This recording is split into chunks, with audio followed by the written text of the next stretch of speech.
You know, I once heard a guy say that chivalry is dead and that women killed it. And I was like, yeah, well, no. Are you somebody that agree with that statement? Well, I'm going to talk about why I think I'm right. So, let's get at it. Hey, I'm Rob Johnson and welcome to the Legacy Gentleman channel. If this is your first time tuning in on this channel, what we do is we talk about the skills, values, and works that be admired and desired 1,000 years from now. And if you have those things, then you, sir, are a legacy gentleman. There's a saying about chivalry being dead and that women killed it. And I clearly don't agree with that.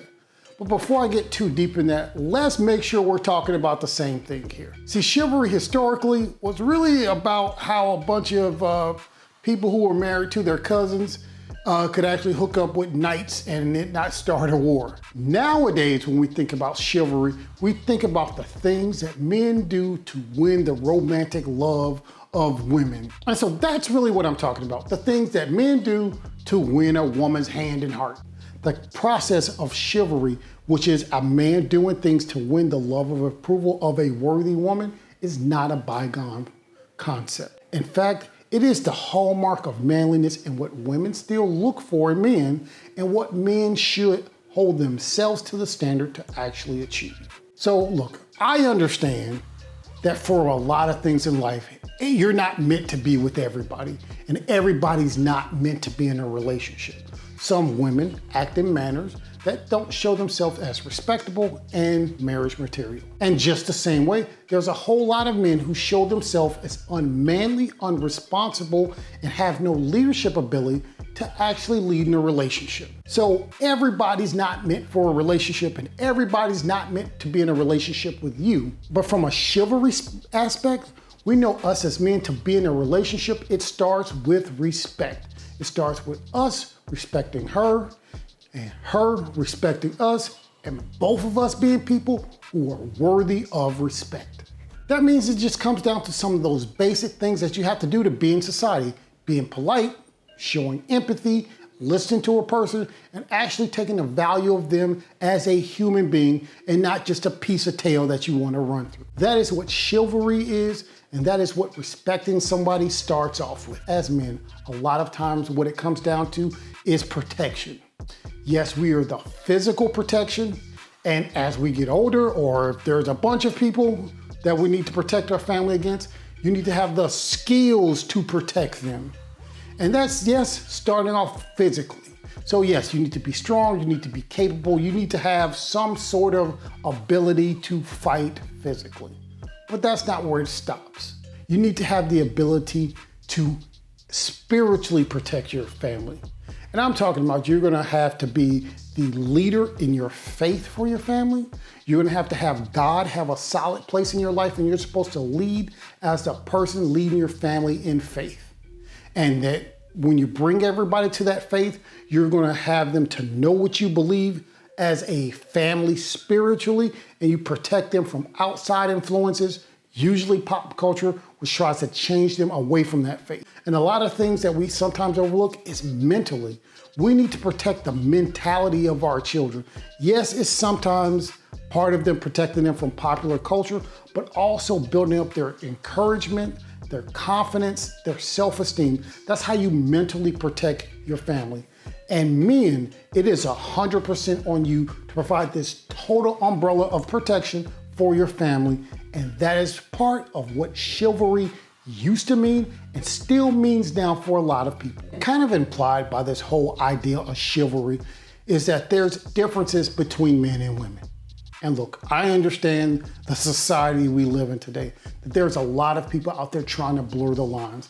They'll tell you there's nothing that a man can do that a woman can't do.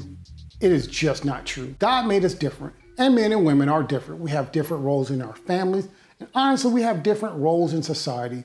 And if both people try to fill the man role, or if both people try to fill the woman role, or if you have this mismatch of men trying to fill women's role and women trying to fill men's role, it really does not work out. So a part of chivalry is for us to understand that men have an important role and women have an important role, and those roles are different, and our society and families work better when we're fulfilling those roles in accordance with what makes sense and the way we were made.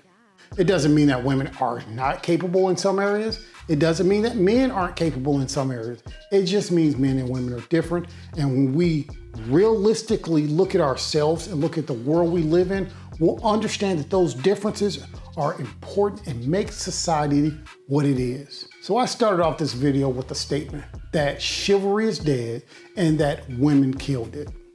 And like I said, I don't believe that.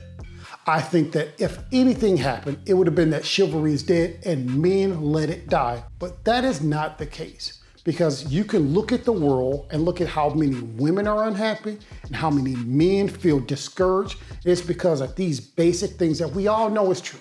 We know that men and women are different. We know that men should be strong protectors and leaders in their family, and women can be great money earners. They can be very strong because you need to be strong as a woman. But the ability to work in this understanding of chivalry in the romantic way that we know it is what both men and women are yearning for. Now, we've let a lot of people redefine what marriages look like, what family looks like, and it's gone to the detriment of our families, ourselves, and our society. Men, it is on us to lead in society and lead in the community.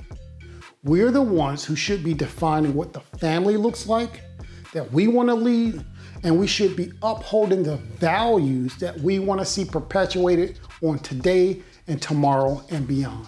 Man, we need to grab hold of our honor, our dignity, and then our emotions and our urges so that we can deliver the type of leadership that our family needs and that the women around us are yearning for. You know, in a lot of ways, men, we have been encouraged to be womanizers. We've been encouraged to objectify women. We've been encouraged to let women set the standards and lead. And all we have to do is let them run and say, go girl, and we can take advantage of them. And it's not gonna change to us as men decide that we are better and we're going to live better. If you're one of those men who thought that chivalry is dead, and that's because women have killed it, I want you to consider this. The only way it dies is if we as men let it die. In my life, in the life of my daughters that are coming up, they need men to be chivalrous. They need men to lead. And I bet if you look around, there are plenty of women who you actually care about in your life. Maybe some are even in your household that you put a ring on their finger, need you to be chivalrous and lead. So what are you gonna do to actually be that chivalrous man that your family and society needs? You know, guys, these are my thoughts about chivalry and what it looks like in manliness today. I would love to hear your thoughts. Please leave something in the comments. If you found something in this video useful, please like. And until next time, go be legendary.